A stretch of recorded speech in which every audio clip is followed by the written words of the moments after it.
Hello, this is Nathan Thomas Milliner, writer and director of The Confession of Fred Krueger.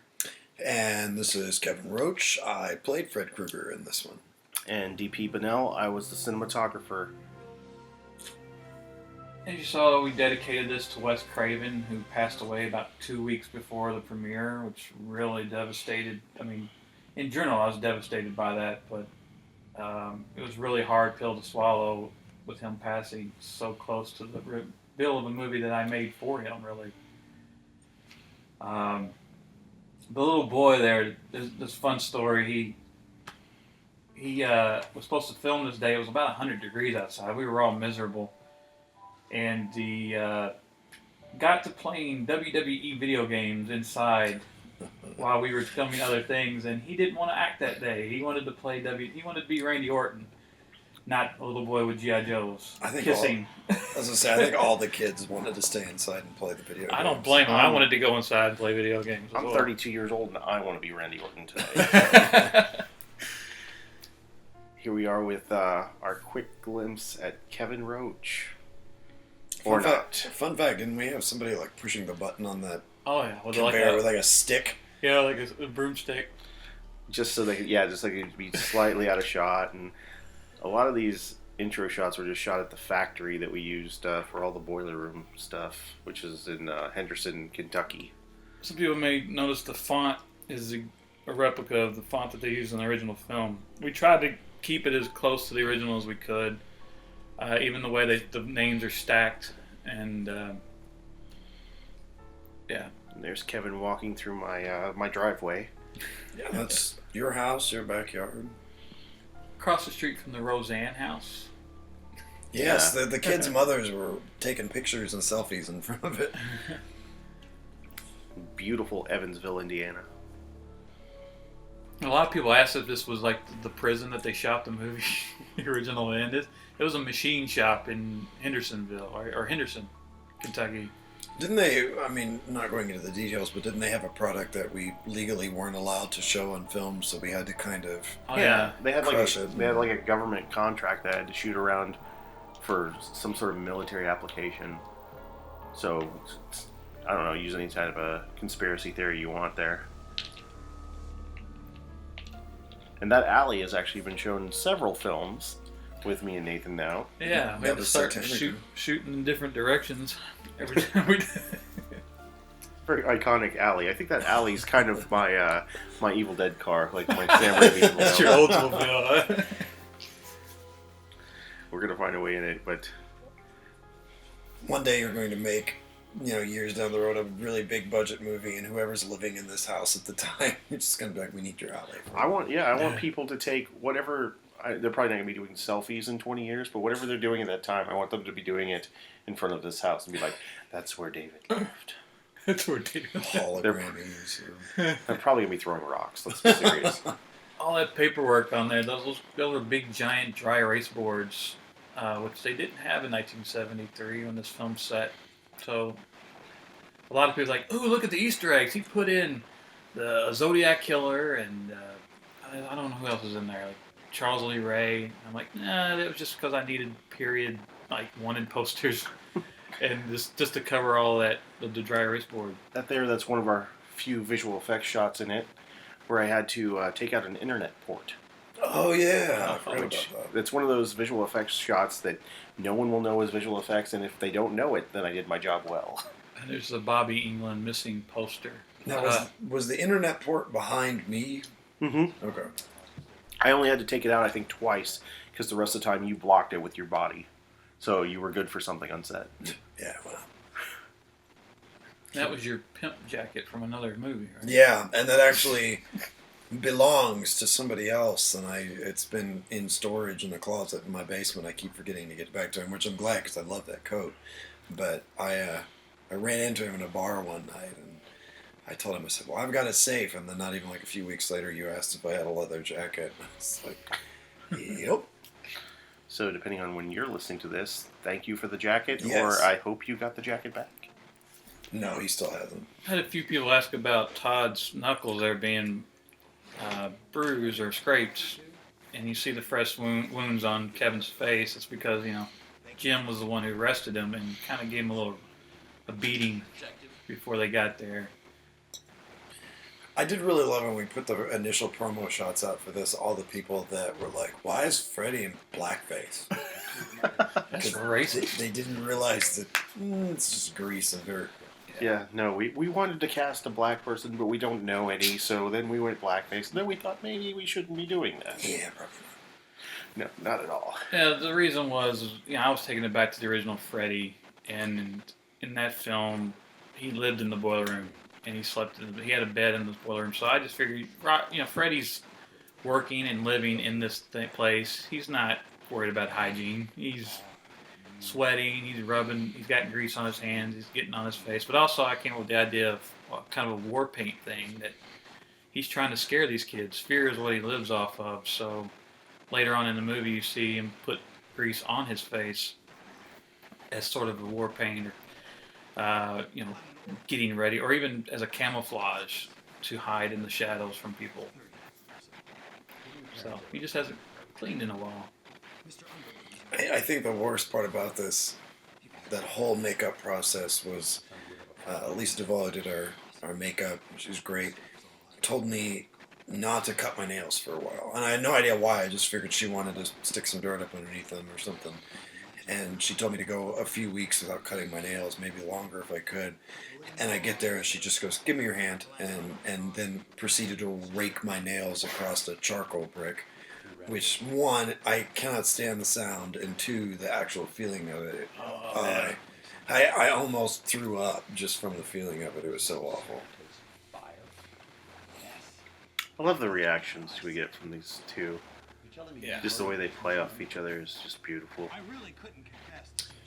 Well, it was interesting, too, because I told him I was going to do it. I mean, aside from obviously when we took obvious breaks or we were kind of joking around, but if we were just, if we just cut for a second to fix something and go back to it, I refused to take my eyes off of him. And I remember he at one point looked at me and was like, "You are so creepy." Even if we were just talking about the film or what we're getting ready to shoot next, I always tried to stare him down, and it kind of unnerved him a little bit. The first shot of the film right there. Yep. That was the first thing we shot, that shot. Took forever to set it up. Yeah. There's Todd Reynolds coming back in. This, with bandages. I tell you what, Kevin, if you need him for any sort of campaign where you're selling coffee, this is the man to go to. What only like 5 minutes of footage of me just saying "that's good coffee" over and over again. But it was so hard to choose which one to use because they were all equally good. But that was my funnest part about editing is we did so many takes of just this right here, and his reaction of the coffee. I like the one we picked, but I don't even remember why we have so many takes of that. More than anything. I said, just say the line different ways, and okay. I don't even know how because that cup looks so white and pristine with all that black grease. It had to gotten all over the cup. I kept worrying about that. And here Movie comes magic. The Easter egg that people notice, the Rabbit in Red matchbook from Halloween. And it's from the original Halloween. And yes, it is in the Rob Zombie remake, but it's from the original. Yeah. And a lot of people, I've seen comments about that saying, "Oh, you They must homage Rob Zombie's Halloween." It's like, yeah, no. Kind of. Yeah. Not really.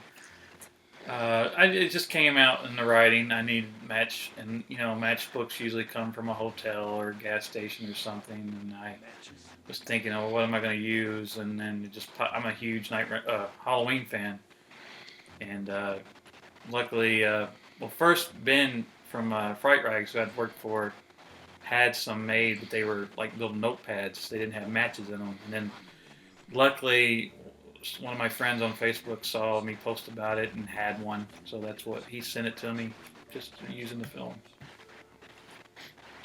Loves that coffee. Wonderful. I don't like the voice you were using in the movie. You trying to do it, Freddy? Yeah, I know, right? Hey, you just did it again. Yeah. This is my throat register. We just didn't give him water on set at all. We're like, no. I work with high school kids in the drama department, and they know that if I drop down in my throat register, I'm starting to get really pissed off. Hey, what is this? Movie's just two guys talking. It's my daughter, Lily, and my wife, Brenda. Your wife just like glanced up at the camera just a Did she? second ago. I noticed that. I thought, This is, working with kids is always hard, but these were all pretty good. They were great. these were the ones that wanted me to chase them around with the glove, and I'm like, no, that's actual rusty blade, and I'm eating an apple off of it. I like that shot. I thought that was fun. I liked the pictures that we got from that the guy took. Here's the missing poster again. It's Bobby England's little Robert England, and it was an inside joke. It's like, hey, what are fans going to complain about most because Robert isn't playing Freddy? So Robert England is what is missing, literally, from the film. My favorite part about those kids doing that is we had to tell them how to play with baseball cards. Yeah, they didn't know what those were. They're Did they? like, what do we do? Like, well, it's kind of like Pokemon cards, only they're real and they're on steroids. Is this where I cuss, or is that later?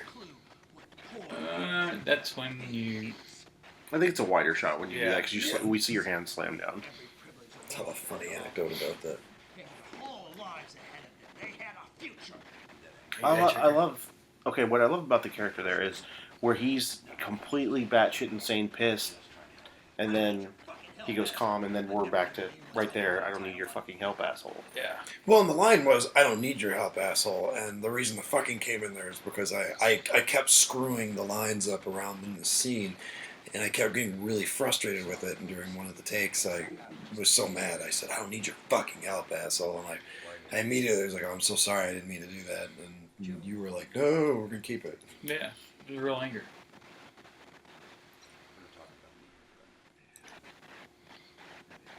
I always thought when I saw this shot, Mike Hall, who was the on-set photographer, took a lot of photos, and there's a shot of this that's I use this poster, and it immediately reminded me of Boston Strangler, the Tony Curtis Henry Fonda movie, where I think there was a shot of Tony Curtis sitting at an interrogation table and Henry Fonda standing behind him interrogating him. And we're about to transport ourselves out of the confession into Little Freddy. 1950s. Xander Coffer, he's a Louisville actor. He's so freaking adorable, too. Oh yeah. Kevin's biggest fan. And he looks the same. Like, it's almost a year later, and he's still a little kid. This is I think this is my favorite moment in the movie. Just Kevin's performance and Leto's score. I just love this moment.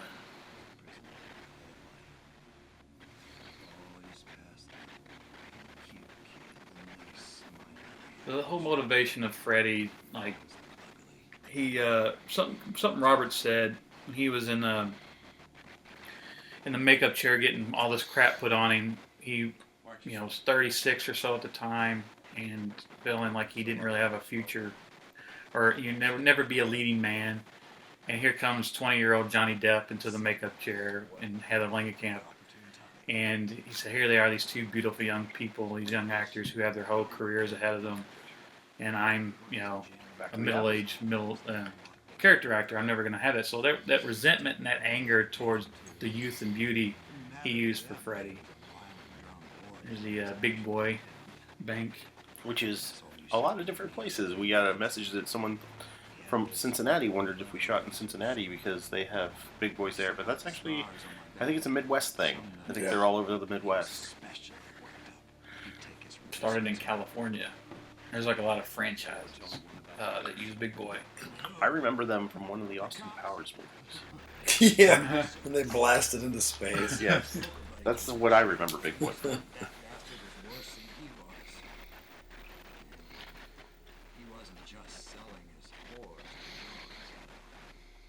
Todd, he was just so quiet and menacing during that. He's such a kind guy. Todd's the one with the bandage on his knuckle. Yeah. Whenever I see the back of your headshot, all I can think about is Freddy's barber sucks. Yeah, I noticed that too, because I think at that point I let my hair grow a little bit because I keep my hair pretty short. Or at that time it had it pretty short for another project I was involved in. That shot there is actually from the original opening that we shot that we cut a different way. Yeah. So because we decided after me and Nathan talked about it, we wanted to go longer without seeing his face. We thought it would be more powerful when we finally saw his face. So that opening segment, we were supposed to see him a lot sooner, and then I think it worked way better to make the decision to have him come in later rather than show him right off the bat. Make people wait for it because they're all, well, what's Freddy gonna look like? If we make him wait, I think the payoff works better. Yeah. Well, when he first comes in the room, you don't see my face right away, and I think that's That was all by design.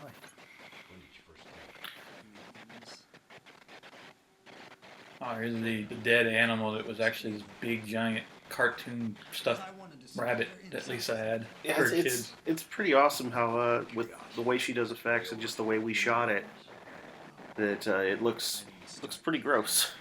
Well, and Xander was so grossed out by it, too. I remember they had to do some convincing to get him to claim. Yeah, he was standing pretty far away from that shot. Yeah, touching that. It's just a stuffed animal, Xander. But she did an amazing job taking this big toy rabbit, turning it into something mild, pretty damn realistic looking. One thing I'm happy about is we're like, maybe 20 minutes, 15 minutes into the film, and we still haven't seen the glove until this point. Yeah, we're just hitting 17 minutes right now. Yeah. And, nobody really even remembers or thinks about it. And they say, oh, yeah. Because that's one of the immediate things that people go to is the glove. And we really don't ever see Freddy use the glove, I don't believe, in the film. Well, he has it on. He's scraping it against the... But not in any kills. No, we not see any him with kills. a straight razor, and we see him... This is one of my favorite scenes. Yeah, the way this this is was really shot. cool how it turned out. This is where 50% of the budget went to. Hunting down all these items that are actually in the original film. There's a high voltage sign on the desk that was in the original film. It's from the 30s. And then there's a weaning cup that you'll see, a little yellow cup that was actually in the background of the original film in Freddy's lair. Now, did you make that fake teenage hookers cover? Yeah. Okay. Well, I didn't. It was an actual old magazine, but I altered it and put it on our existing magazine. I really got into art direction on this film a lot. Just going to peddlers malls trying to find stuff from the 60s and 70s and just character stuff, like the little piggy statue. I remember writing the guys on Facebook like, hey, what do you think? This kind of matches, right? This got character in it, and I should buy it. Oh, it's $12. It's probably not worth it. And then I went ahead and bought it. The little Trapper children's book just kind of fit Freddy. That stuff was really fun. There's there's a laxative from like the 40s called Krueger that I see. You can see it in one of these shots. I saw it. A little small. It was like $10, but I was like, yeah, it's a laxative, and it says Krueger. That shot with the smoke and him holding the glove in front of his face.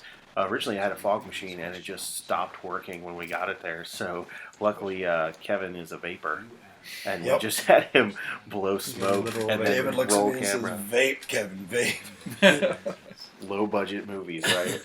But it turned out really well. I thought it was really Yeah, nice. that's really cool. I think it's a couple times now we've used your vaping to add smoke. I've heard a couple people say that particular shot, like, "Oh, it's so cool." And I'm like, "Yeah, it's just me with my vaping stick, box, whatever."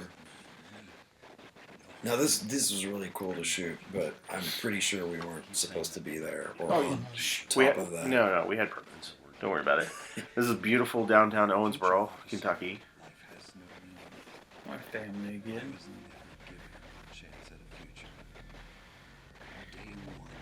And I suggest the idea of color to black and white, because I thought the idea of when Freddy would see these people and realize that he's never going to be happy, then he would go back to regress to his there is nothing real in the world. And then when he finds something real, it's when we bring back color. Great idea.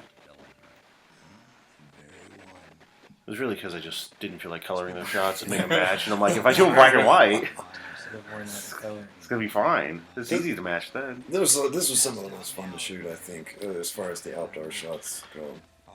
Really, the movie was made because of this scene. This scene comes right out of Jeffrey Cooper's short story, The Life and Death of Freddy Krueger. Oh, really? About Freddy these boys trying to steal his bottle, and him breaking the bottle over the boy's head, and then cutting the 4 marks to represent the 4 boys who got away. That was something that stuck with me for 27 years, to the point where when I shot that, I'm like, wow, it's kind of, I finally put it on film. So, yeah, people come, oh, I never wondered how Freddy made his glove. That's because, like, it's not my idea. It's Jeffrey Cooper. Or he got it from Wes. I don't know. He wrote the novelizations. This is the makeup artist's son, Treg. Yeah, she did a good job here. But the hardest part about shooting this was just there were so many modern cars in this little alleyway. So we had it seemed like every time we show one side of the alley, like a brand new car would drive by. Yep. It was so we had to find ways to frame around it. And, Trying to make a period film on $1,500. Yeah. it's not a good idea. Easy. Don't do it. Don't do it.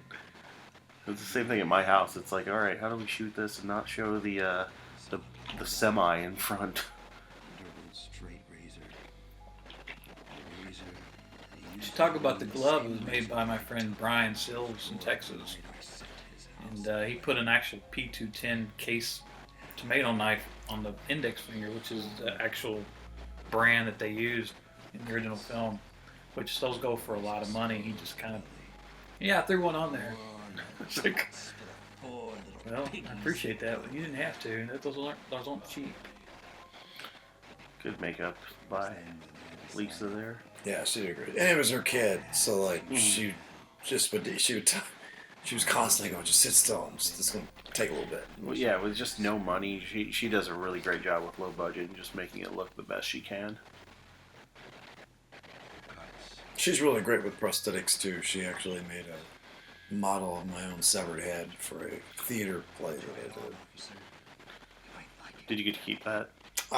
For now, I'm going to give it back to her to put in her library. I should talk about this. This scene, he quotes Charles Manson. A lot of people have caught it. When I heard Manson say it in an interview, I immediately said, that's Freddy Krueger. So that's why it's there. And that's such a chilling interview. Like, if you ever, like, YouTube it, the Charles Manson interview, it's just like, you look at that person and, like, there's nobody there. Like, this guy is not a person. He's so scary. And I think that's kind of what you were going for with Freddy. Yeah.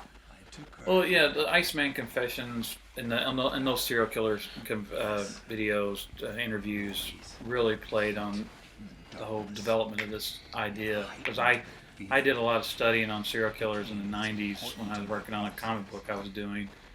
And a lot of that influenced this. That was my favorite shot. Yeah, that was a good shot. It's my favorite one. And then this one coming up where it's just, yeah, there you go. This one here, I like. This is, I mean, I think we captured the look of the original and as best we could on the budget we had and the locations. I mean, it shouldn't have worked, but it does. I mean, people ask if we shot it in the actual prison where they shot the original stuff, which is all closed. Nobody can get into that. But no, it's just a machine shop in Kentucky. Oh, so it was a prison where they were. Yeah, it was a prison in I want to say Pennsylvania. Drawing a blank. It's really, really late. Yet again, I think we had her mom right out there hitting the buttons just so it would close. I wish it went down farther, like faster, because I feel like she could have gotten out there. That was the only shot I didn't have a part of. Like, I was doing something else, and you got the idea for that overhead shot there. Mm-hmm. I like the shot. I think the only thing I would change is that I wish the door went down faster. Yeah. Because I feel like she just gives up. She's like, I could get out. And then that shot where the hand's going behind her, I'm crouched down, like on my knees practically to get that shot.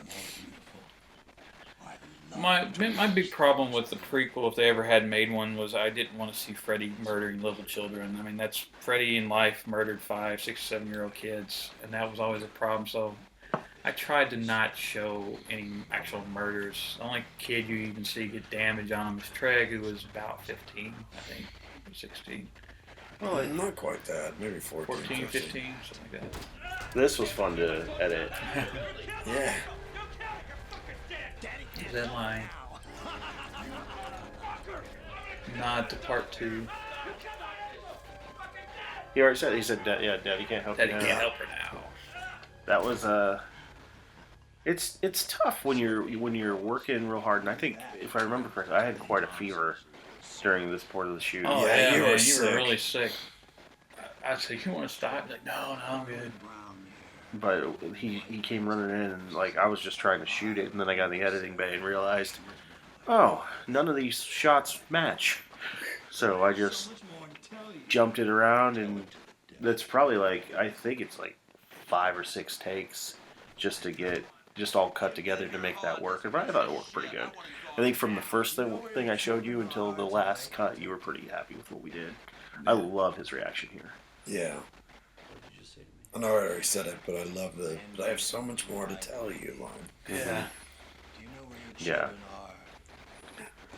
And the glove that you see in this scene is he's wearing the stunt glove replica from the original film, because I wanted to get that in there as kind of an Easter egg, because Robert wore the stunt glove a lot, especially in the "This Is God" scene. He's wearing it's a very different glove, and I thought I could get away with it here because it's really Tom Russell's imagination. And there's also several minutes of me doing weird things to this doll. You were licking that thing. Oh, it's so funny though to listen to you because you'll run out of breath and then you'll have to try to laugh again. Oh, it's incredible. The not edible fake blood, because the first time we did it, the cuffs weren't on, so that stuff was atrociously nasty. I like this shot. Yeah. Todd's ad-lib, he said, how about I wag my finger at him? And he explained it in a Q&A we did, where he said that it's kind of like, okay, you just tricked my boss. I just saw what you did to him, and he's smarter than I am, so I'm going to sit back and I'm going to think about how to deal with you. So for those of you that don't get it, he's done this whole confession now. It's all recorded, but they've left him alone, and he has matches. Which was his plan from the beginning, somewhat. I'm going to get them to hit me so I can say, oh, they beat it out of me, and then I'm going to burn it. See, and that's the thing with him in this confession. Like, I've had people be like, well, why is he saying all this stuff? I'm like, because he knows he's got a trick up his sleeve. You know, he's not doing this for naught. Like, he wants them to know what he's done to their children. He's bragging. He's loving this. And this is awesome because this is just a lighter that Lisa is. They're like, how are we going to do this? And I told her, I go, get a lighter and just shake it in front of his face. And she goes, this is going to look stupid. Nope, look very cool. And that's a shit ton of hairspray on the tapes, reels to get them to It wouldn't burn without hairspray. So we took that, we had to shoot that part outside, so we had to match it so we could cut back and forth and make it look like he was burning the tapes inside. Because people don't let you burn things inside anymore. Yeah, they were like, I was one, like, we got to shoot this outside. I don't want to burn down this radio station where we shot it. And they're like, have some balls, Nate, shoot it. And I'm like, no, we're going outside. It's not going to match, Nate. I'm like, we're going to have to make it match. It looked really cool.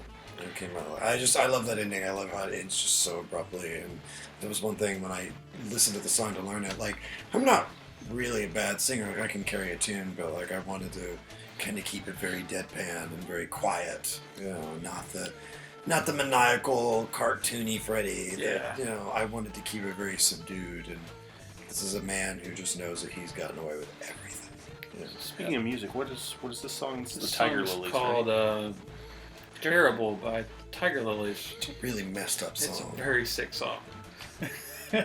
I first heard it, a band I'm friends with, Harley Poe, had covered it. And I originally was planning on using theirs, and then I contacted Tiger Lilies to get their permission. And they said, yeah, we're cool with it if you use ours. And I was like, well, that's fine. I mean, you were the original composers. That's only fitting. So that's...